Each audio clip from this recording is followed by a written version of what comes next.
So for this Sunday morning talk, a little bit in the background or the foundation of the talk is the idea that the Dharma practice points to simplicity. It's a very simple thing.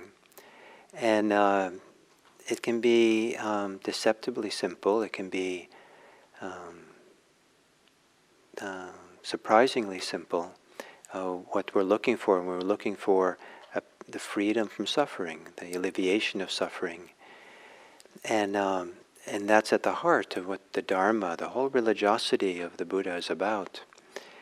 And part of the reason why it's useful to emphasize the simplicity is that many people will come to Buddhism with all kinds of expectations about what a religion is, what they want, is searching for something that's in a sense outside of themselves. And there's nothing inherently wrong with that, and it can be quite wonderful in itself to find a religious life or source that's outside of oneself. But the Dharma of the Buddha is in a sense found within ourselves in this kind of very simple way. And one way that one characteristics of this, or emphasis of this simplicity, is the practice of letting go. Rather than acquiring more ideas, more concepts, building up ourselves and our conceit, there's a real emphasis on letting go, letting go, letting go. But letting go is, people make it more complicated than it needs to be, and sometimes react to it negatively because this means I have to let go of all my possessions or let go of the people I love in my life. In the teachings of the Buddha, the letting go is almost entirely, or maybe entirely, having to do with letting go of particular mental states or mental activity that's within ourselves, not letting go of things of the world. So the primary letting go is letting go of our clinging, letting go of the grasping or the craving that we have, the contractions that come along with some of the desires and aversions we have. And so that's what we're letting go of. And if we turn around and really look at ourselves deeply, we'll feel that the clingings, the cravings we have are a way of self-harm, the way that we're kind of hurting ourselves, causing pain and suffering to ourselves. And in the Buddhist analysis, that's the suffering that we have the most ability to do something about. The suffering that we contribute to through our clinging and our grasping. So that's what we're letting go. Now when we let go, there are things that we abandon. We abandon clinging, craving, grasping. We abandon hatred, aversion, hostility. And we abandon a certain confusion, a tendency towards confusion or delusion. So there are things we let go of. But these, again, all internal things. And so it's not a search for something outside of ourselves, a search for God, a search for some kind of cosmic kind of understanding or wisdom or consciousness. It's not a connection to something beyond ourselves, which is a wonderful thing that can happen, our sense of interconnectedness to life and all that. But that's not the heart of the Buddhist spirituality, which is maybe seems very simplistic, reductionistic, maybe not enough in the fullness of life.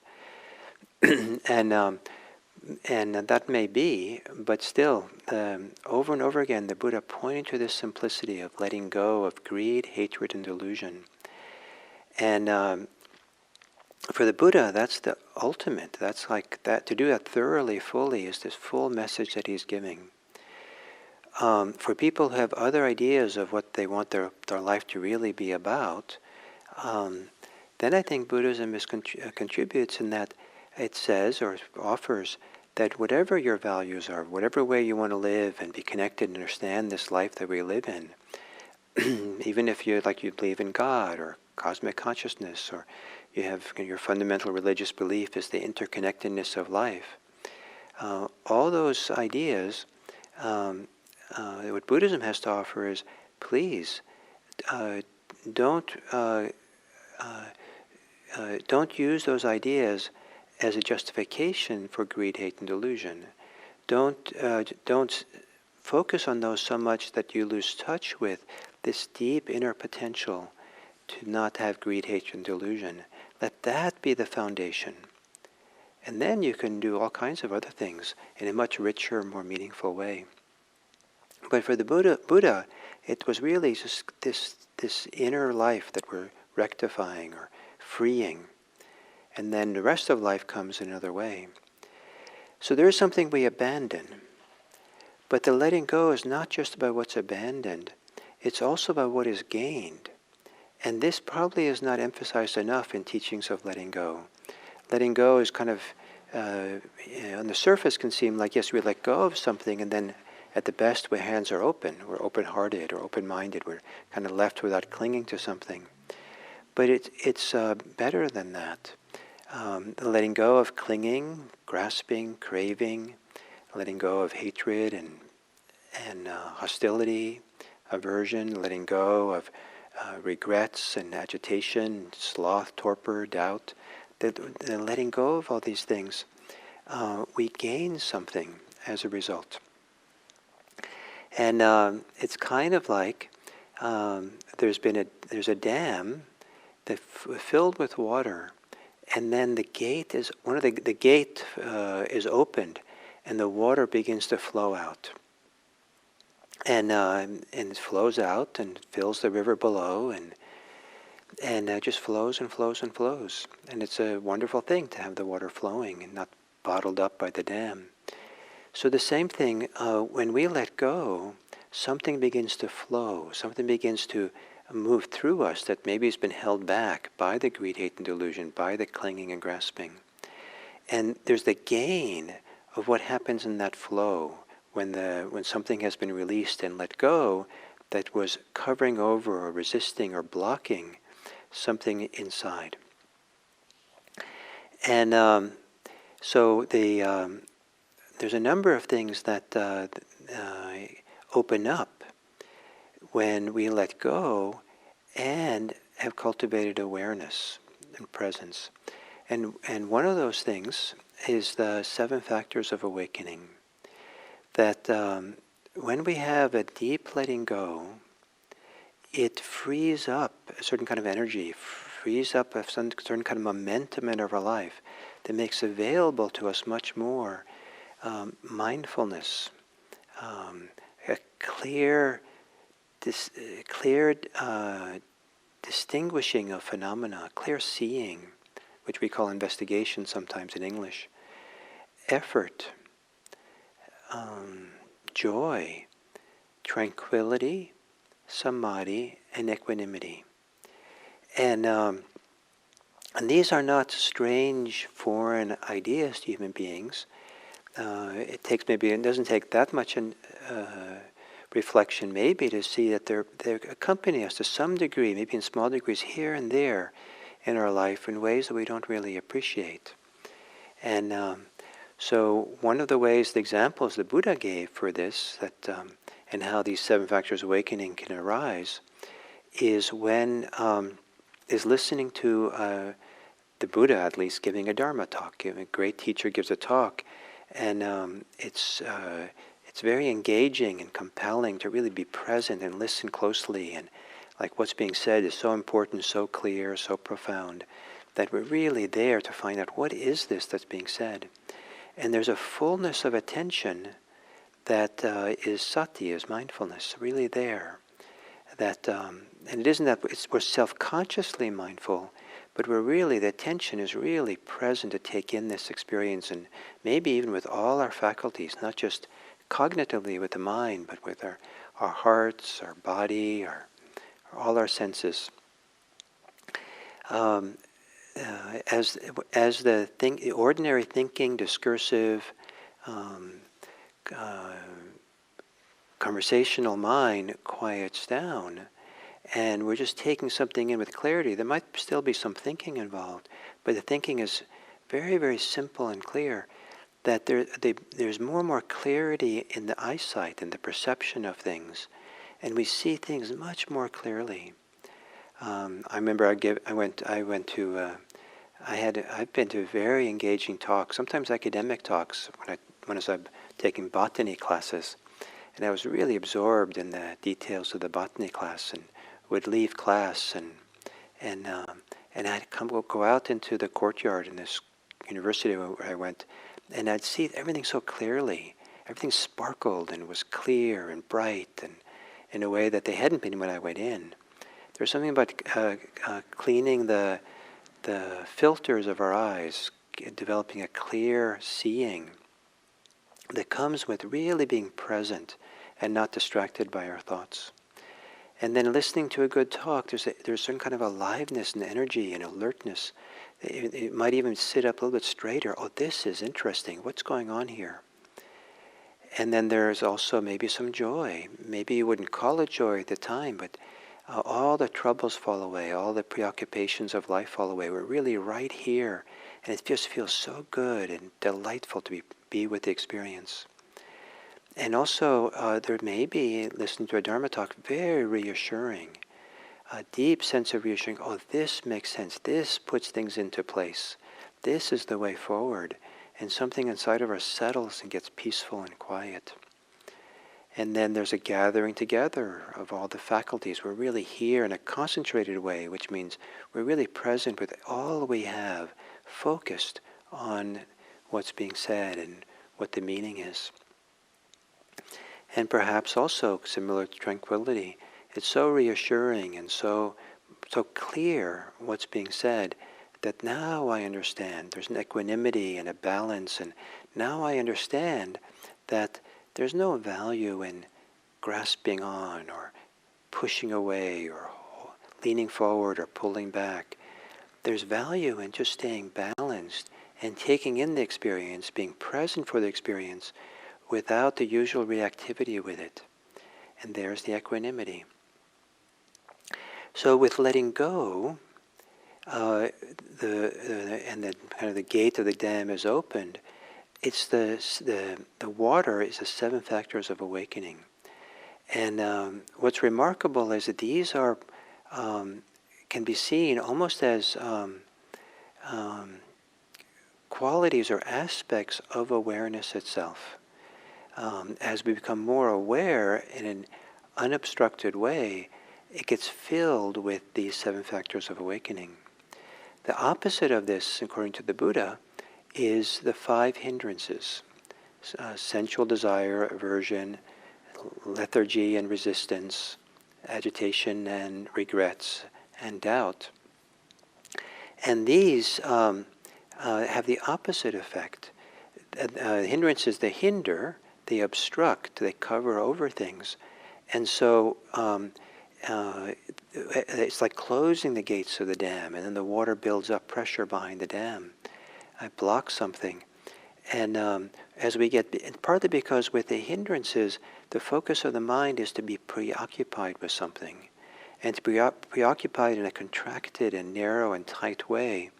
And so there's no room for the 7 factors of awakening to flow out into the awareness or be found in a clear form of awareness.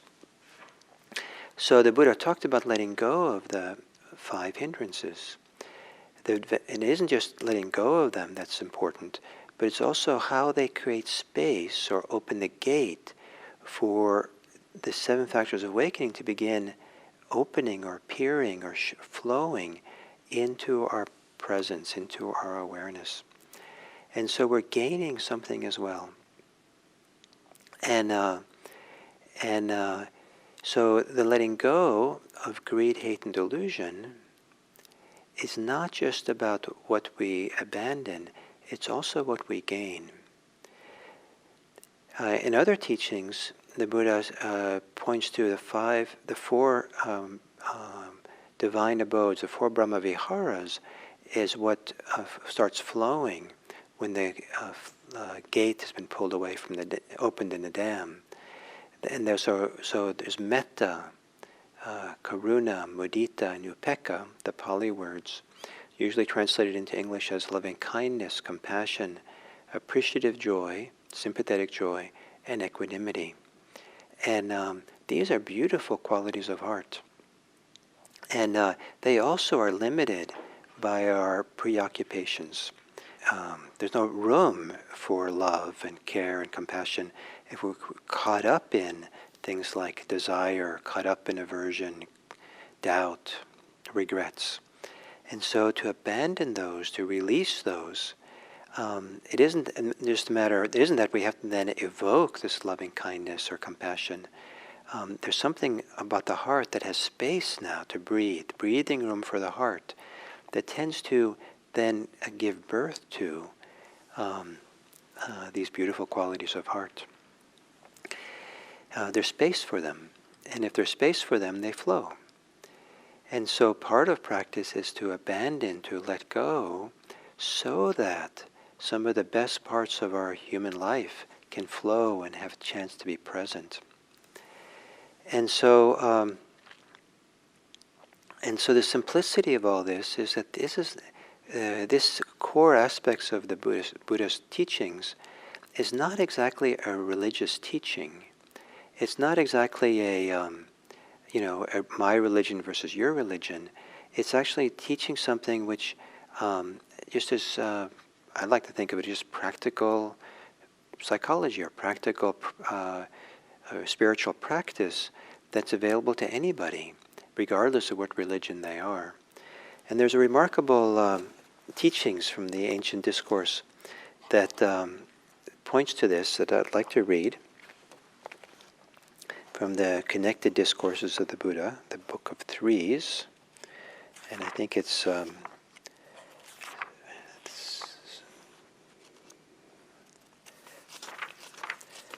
Discourse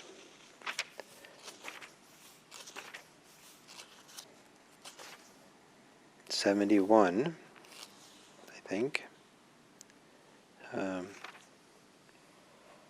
72.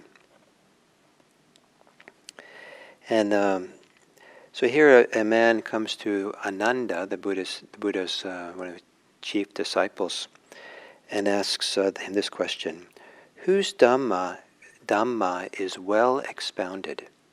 And Dhamma can be a word that's synonymous with religion, and in the ancient world it means teachings or religious doctrine or something like that. So whose religious doctrine is well expounded? Question one. Question 2, who in the world are practicing the right way, the good way? Who are those people who are really practicing the good way and the true way? And then question number 3 is, who in the world are the fortunate ones? And so the Buddha then Buddha Ananda goes on and says that those who teach the abandoning of greed, hatred, and delusion are the ones.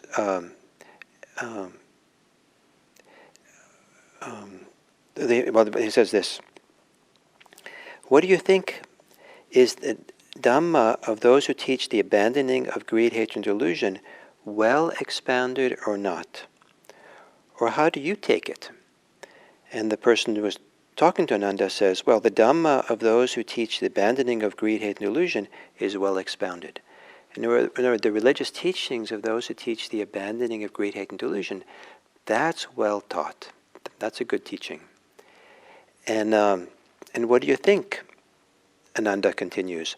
Are those practicing for the abandoning of lust, hatred, greed, hatred, and delusion, practicing the good way in the world or not? How do you take it? Those practicing for the abandoning of greed, hate, and delusion are practicing the good way. And then are those who are abandoning greed, hate, and delusion and really cut them out, really obliterated them to the end, are they the fortunate ones? And the man says, yes, those are the fortunate ones. So then what he says next is very nice.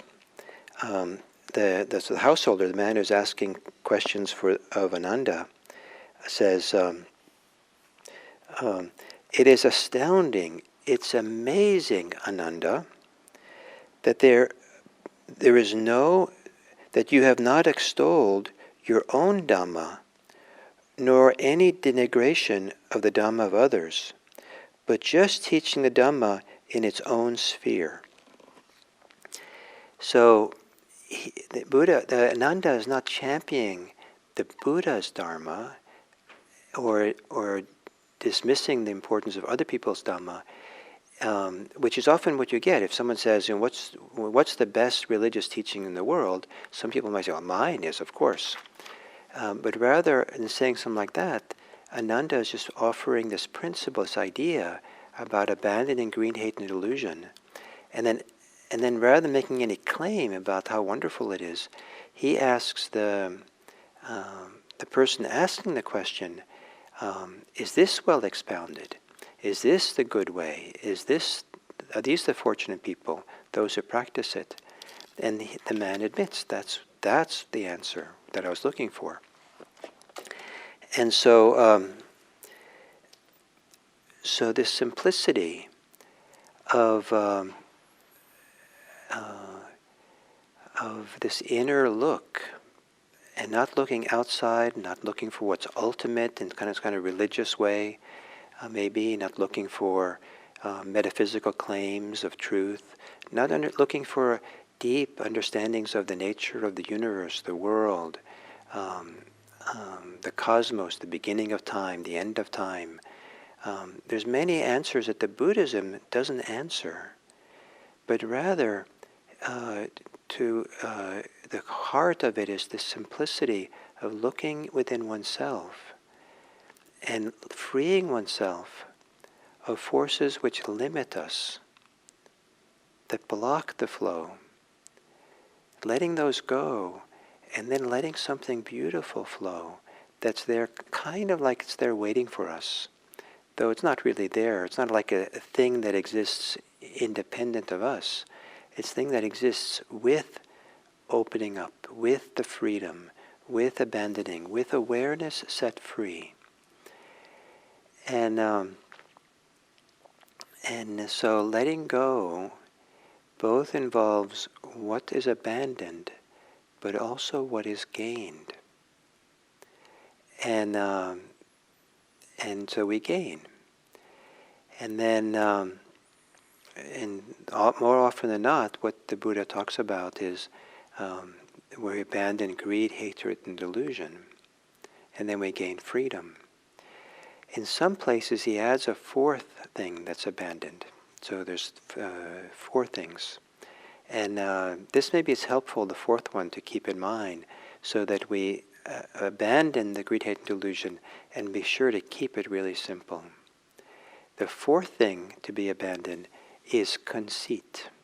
Greed, hatred, and delusion, and conceit.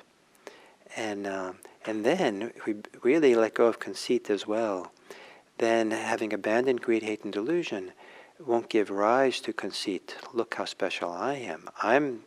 I have the most wonderful teachings. I have the most wonderful practice. I have the most wonderful attainment. I'm the most fortunate one. The idea of making an I out of it and building up the self is also abandoned. And this is also a delightful thing that opens the gates for what's wonderful in us to flow out. Conceit is one of those things that closes the gate, blocks the flow, in a sense. So, keeping it simple, appreciating the value of what we can let go of within, that which blocks us and limits us, and appreciating what's gained as we let go, and really feeling into that and experiencing those gains, and maybe in doing so,